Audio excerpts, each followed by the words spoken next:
Hello everyone, welcome to a new mini blog.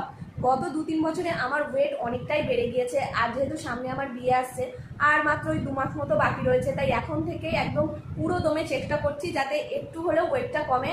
একদম ফুল diet করছি, exercise করছি। আজকে সকালে ব্রেকফাস্টে একটা স্মুদি বানাবো। যারা ওয়েট লস করতে চাও তাদের জন্য এই স্মুদিটা কিন্তু খুব উপকারী। চলো তাহলে তোমাদেরকে দেখাই যে আমি স্মুদিটা কিভাবে বানাচ্ছি। একটা ব্লেন্ডার নিয়ে তার মধ্যে 2 চামচ ওটস দিয়ে দিয়েছি আর একটা পাকা কলা অ্যাড করেছি। তোমরা এর মধ্যে অন্য ফলও ব্যবহার করতে পারো, যেমন আপেল, স্ট্রবেরি এগুলো। 1 চামচ টক দই দিয়ে দিচ্ছি আর 1 চামচ জাগেরি পাউডার অ্যাড করেছি যাতে একটু মিষ্টি হয় স্মুদিটা, সেই জন্য। এবং 3টে খোসা ছাড়ানো আমন্ড দিয়ে দিচ্ছি। এগুলো আমি আগের দিন রাত্রেই ভিজিয়ে রেখেছিলাম। এবার অল্প পরিমাণে একটু জল দিয়ে দেবো। তোমরা এর মধ্যে দুধও ইউজ করতে পারো। এবার সব কিছু একসাথে মিক্সিতে ভালো করে ব্লেন্ড করে নেব। আমার স্মুদি একদম রেডি হয়ে গেছে। চলো তাহলে আমি ব্রেকফাস্ট করে নিই। আর যদি ভিডিওটা তোমাদের ভালো লাগে অবশ্যই লাইক, কমেন্ট, শেয়ার করে দিও। আবার নতুন ভিডিওতে দেখা হবে। বাই।